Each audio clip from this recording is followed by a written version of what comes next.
dinamakan tahun Badak. Karena pada tahun itu ada kejadian besar, yang paling besar yaitu kejadian tentara gajah yang dibawa Abraha, makanya orang Arab menamakan tahun itu Amal Fil. Jadi Nabi kita sallallahu alaihi wasallam yaitu Muhammad bin Abdullah itu dilahirkan pada tahun gajah Fil Isnaini, di hari Senin. Saniya Ashar, tanggal 12 min syahri Rabiul Awal, di bulan Rabiul Awal. Inilah yang sepakat para ulama, lahirnya Rasul itu di hari Senin tanggal 12 bulan Rabiul Awal. Kalau meninggalnya terlepas dari beberapa khilaf, itu tidak mengapa ya, Rasulullah mau meninggal hari apa itu juga kita dituntut untuk tidak dituntut untuk tahu itu, akan tapi yang tercatat adalah hari kelahirannya, dan yang dirajihkan dan dibenarkan oleh para ulama yang tidak ada ragu itu lahirnya Rasul di tahun gajah hari Senin tanggal 12 bulan Rabiul Awal. Kemudian dilanjutkan man hawadhinuhu ghairu ummi, siapa yang menyusui, siapa yang membesarkan, yang menaungi, yang mencintai Rasulullah Shallallahu Alaihi Wasallam selain ibunya. Biasanya seorang ibu, naluri seorang ibu yang sudah menyusui anaknya itu pasti melindungi, pasti mengayomi. Jadi hawadi'uhu itu bukan selalu diartikan harus yang menyusuinya, tapi di sini kita ambil yang menyusuinya, karena kebiasaan orang Arab itu memakai jasa ibu persusuan. Manfaatnya apa? Mungkin bisa kita bahas di pertemuan yang selanjutnya, karena sekarang fokus dulu kita selesaikan 10 soal dulu insyaallah.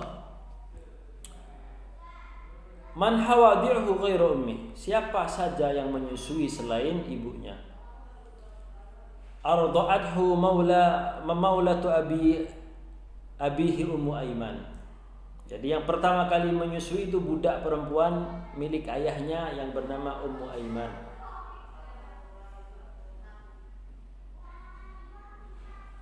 Wa Thuwaibah, dan Thuwaibah maulatun, budak perempuan di Abi Lahab. Ya. Abu Lahab paman Rasul sallallahu alaihi wasallam mempunyai budak yang bernama Thuwaibah. Thuwaibah pun ikut menyusui Nabi Muhammad sallallahu alaihi wasallam. Summa istarda'a fi Bani Sa'ad bin Bakar. Kemudian Rasulullah sallallahu alaihi wasallam istarda'a, ya, disusui di perkampungan Bani Sa'ad bin Bakar. Yang kita kenal yang menyusuinya adalah arda'athu Halimah, yang menyusuinya adalah Halimah bintu Abi Dhu'aib. Nah, terjadi kejadian yang sangat besar di sini. Banyak tanda-tanda. Jadi Halimah ini datang ke kota Mekah menawarkan asinya, siapa yang mau saya susui, siapa anaknya siapa yang mau saya susuin, tidak ada yang mau. Akhirnya Halimah bertemu dengan keluarganya Rasul sallallahu alaihi wasallam. Tapi Halimah dibisiki oleh bahasanya ibu-ibu yang lain. Jangan mau sama Muhammad. Muhammad itu kan yatim, nanti siapa yang mau bayar kamu? Akan tetapi karena nasab mulia Rasul sallallahu alaihi wasallam dan Abdul Muttalib, ya, ini adalah cucunya Abdul Muttalib, Allah rubah hati Halimah dari awalnya tidak mau menjadi mau. Ya sudahlah, terpaksa, daripada saya pulang dengan tangan kosong, mending saya membawa anak ini. Jadi ibu-ibu yang lain yang datang ke Mekah menawarkan untuk menyusui anak-anak saudagar yang tinggal di Mekah itu sudah balik. Halimah datang ke Mekah ini dengan menggunakan keledai dan onta yang sangat kurus, jalannya pelan. Akan tetapi ketika yang dipegang oleh Halimah adalah seorang bayi, seorang balita yang belum genap usianya 4 tahun, yang belum genap usianya 2 tahun kalau nggak salah, itu Rasul Shallallahu Alaihi Wasallam apa yang dikehendaki oleh Allah Tabaraka wa Taala. Allah jadikan ketika ontaknya membawa Rasul Shallallahu Alaihi Wasallam itu pulang menjadi ontak yang sangat cepat, menyalip semua ontak-ontak yang membawa anak-anak yang lain. Keledainya menjadi gemuk, ontaknya juga jadi segar, gemuk, sehat. Sampainya di perkampungan Bani Sa'ad, karena pekerjaan orang Arab pada zaman itu adalah mengembala domba, mengembala onta yang khusus dimiliki oleh keluarganya Halimah menjadi domba yang sangat gemuk, yang sehat, yang siap diperah susunya, yang siap disembelih dagingnya. Berbanding terbalik dengan ibu-ibu yang lain yang tidak menyusui Rasul Shallallahu Alaihi Wasallam. Nah, disitulah Halimah merasakan ada yang aneh dengan bayi ini. Makanya Halimah sangat cinta kepada Rasul Shallallahu Alaihi Wasallam. Nah, di perkampungan Bani Sa'ad ini juga terjadi sebuah kejadian yang sangat memilukan bagi Halimah dan sangat menakutkan bagi anak sesusuan yang lain yang dipegang oleh Halimah atau bahkan teman-teman semasa kecil Nabi Muhammad SAW, yaitu sebuah kejadian pembelahan dada Rasul Sallallahu Alaihi Wasallam. Pada waktu itu Rasulullah umur 4 tahun, terjadinya proses pembelahan dada oleh Jibril alaihi salatu wassalam yang diperintahkan oleh Allah Jalla fi'ula. Mata kanat hadisatu syaqqus syatr. Kapan terjadinya pembelahan dada Rasul Sallallahu Alaihi Wasallam? Untuk apa? Untuk membersihkan hati nuraninya. Karena di dalam tubuh manusia sesuai hadis ala fil jasadi mudghah, ya, ketahuilah di dalam sebuah jasad ini ada segumpal darah. Idza salaha salaha jasadu kulluh. Kalau segumpal itu bersih, sehat, ya, itu akan sehat semua. Wa idza fasadat jasadu kulluh. Apabila segumpal daging itu rusak, jelek, kotor, maka seluruh kelakuan kita juga akan kotor. Waliyadzubillah.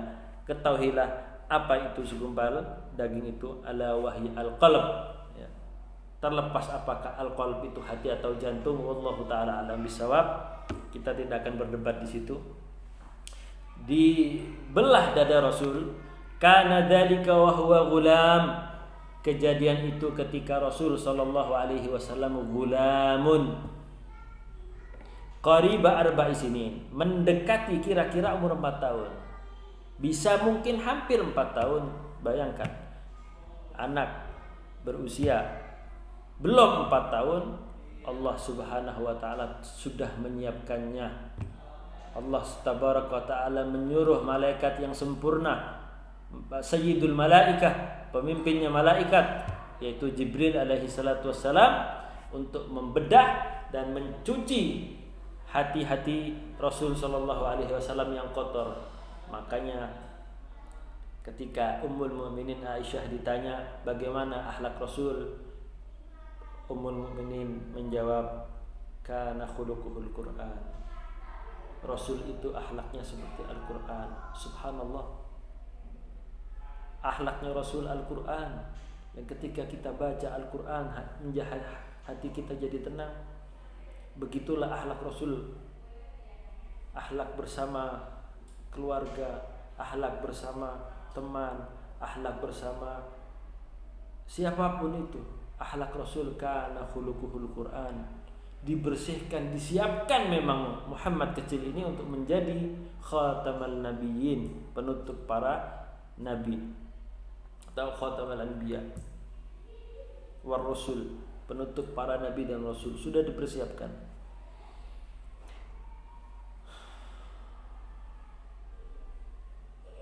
Kana dzalika wa huwa ghulam qariba arba'i sinin. Kejadian pembelahan dada Rasul sallallahu alaihi wasallam untuk dicuci hati yang kotor qariba arba'i sinin. Kira-kira mendekati Rasul umur 4 tahun. Yar'a bahman. Jadi Rasulullah SAW itu ya ketika kecil itu bermain ya juga sekalian belajar ya tanggung jawab lah istilahnya.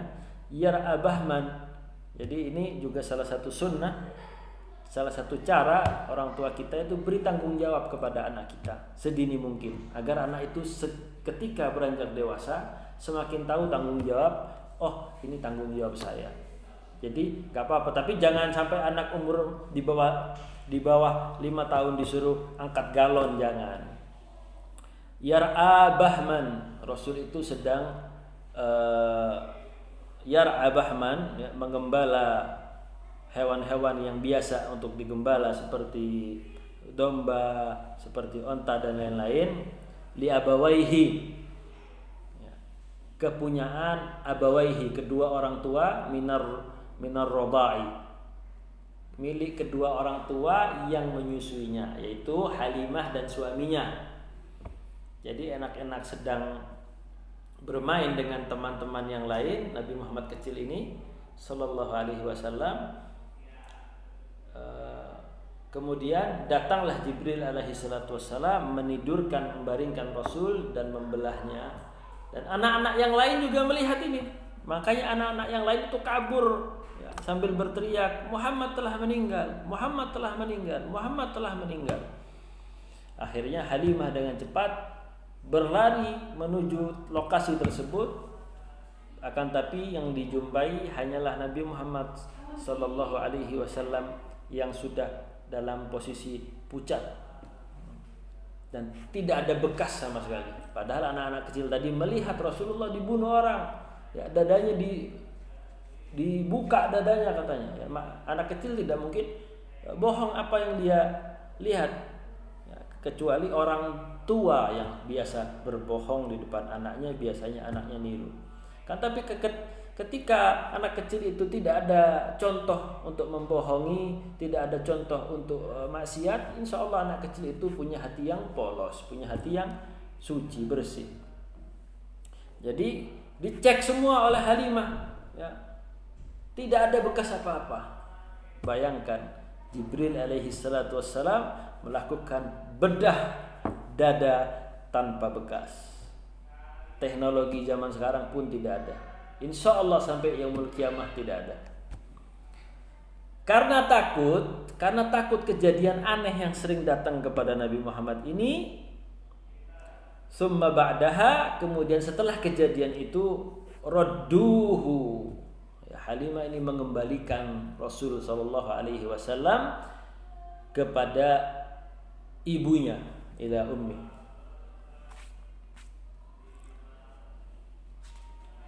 Mata tuwfiyat ummuhu, kapan meninggal ibunya. Waman kafalahu ba'daha, dan siapa yang menjadi kafil, yang merawat ya, setelah ibunya meninggal. Ini Rasul ini dirawat oleh siapa? Tuwfiyat ummuhu wa huwa ibnu sittah sinin. Ibunya meninggal, Rasul itu umur 6 tahun. Bayangkan ketika Nabi Muhammad dalam kandungan ibunya, ayahnya Abdullah bin Abdul Muttalib meninggal. Setelah lahir baru berusia 6 tahun, Rasulullah sallallahu alaihi wasallam ditinggal pula oleh ibunya yang selalu mengasihinya, yaitu Aminah bintu Wahbin. Di usia ke-6 tahun, bil Abwa, di kota Abwa, baina Makkah wal Madinah, di antara kota Makkah dan Madinah itu ada kota yang bernama Abwa. Wa hiya raji'ah, dan ibunya itu dalam posisi mau pulang bersama Rasul sallallahu alaihi wasallam min indi akhwadihi Bani Najjar. Min indi, baru mau pulang dari tempat paman-pamannya Bani Najjar. Wa kafalahu ba'daha jadduhu Abdul Muttalib. Jadi setelah ibunya itu pulang dari tempat paman-pamannya Bani Najjar, ya ibunya meninggal,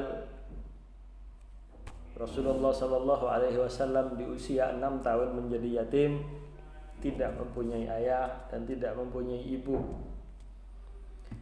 Alhamdulillah, kita syukur kepada Allah Tabaraka wa Ta'ala yang masih memiliki ayah, yang masih memiliki ibu. Wallahi, mereka berdua adalah jalan kita menuju surga. Dan kita berdoa kepada Allah Tabaraka wa Ta'ala agar seluruh orang tua kita diampuni dosanya oleh Allah Tabaraka wa Ta'ala. Seluruh orang tua kita diberikan rahmat oleh Allah Tabaraka wa Ta'ala. Dan yang masih memiliki salah satu orang tua kita, Allah tolong rawatlah dia, berikan perhatian kepada dia, karena kunci surga kita adalah di orang tua kita. Rasul usia 6 tahun sudah menjadi yatim piatu.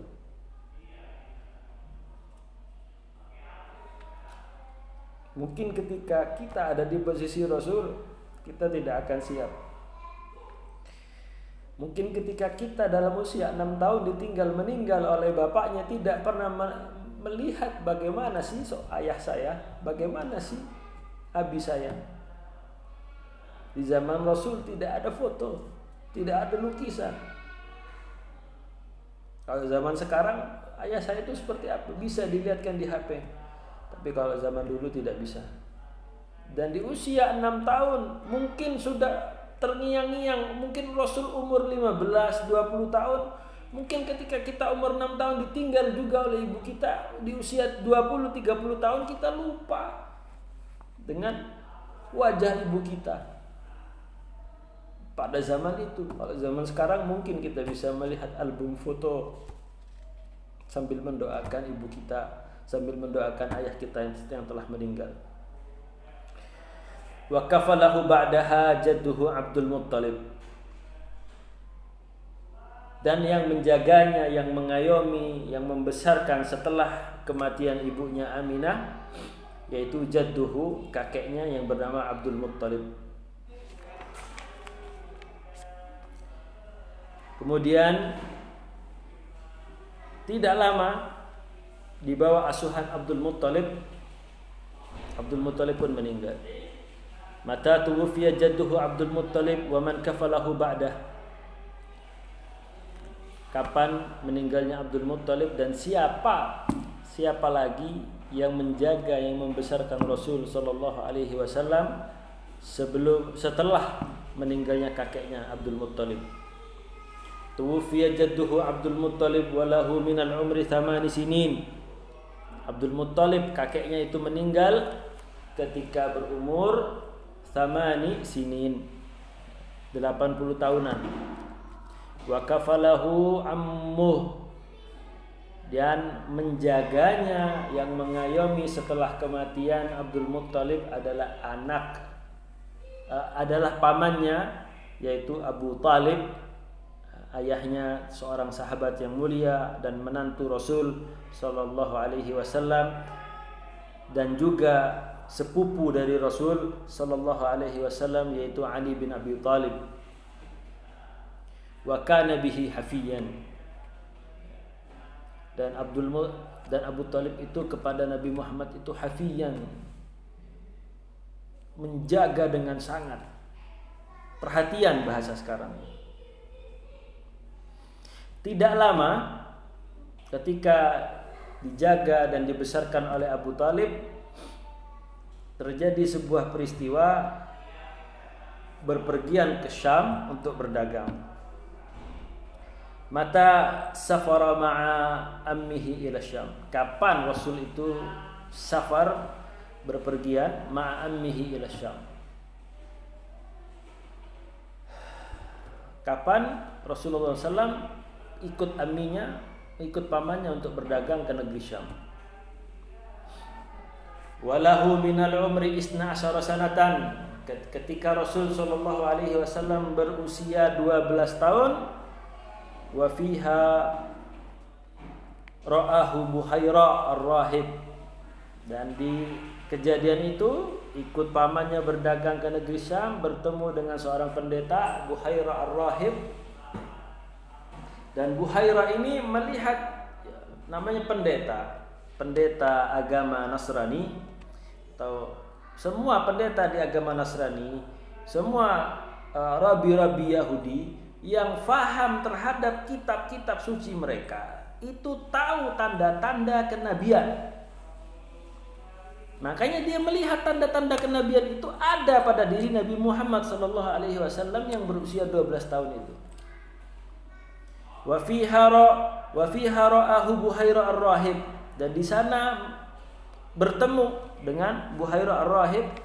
Wa ra'a fihi a'lam. Nah ini. Wa ra'a fihi a'laman nubuwah. Dan Buhaira itu melihat a'lam, tahu dengan tanda-tanda kenabian. Wa amara ammahu biraddih, dan memerintahkan pamannya untuk memulangkan. Udah bawa pulang aja ponakan kamu ini, bahaya kalau dibawa. Karena di Syam itu banyak pendeta, banyak Yahudi, banyak orang-orang Romawi yang ahli kitab. Mereka itu pintar, mereka itu tahu Nabi. Ya'rifuna kama ya'rifuna abna'ahum. Mereka itu tahu terhadap Rasul, tahu terhadap Muhammad, tahu bahwa Islam adalah agama yang hak. Makanya oleh Allah Tabaraka wa Ta'ala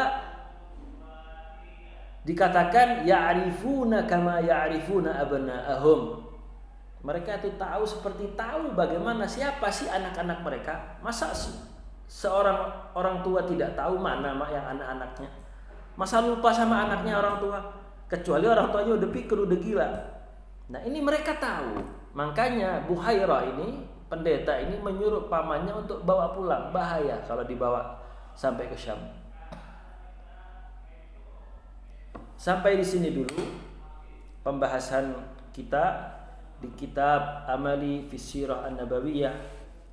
Kutaib yang sangat kecil dan ringkas untuk pemula, yang sedikit perlu kita jabarkan kembali. Ketika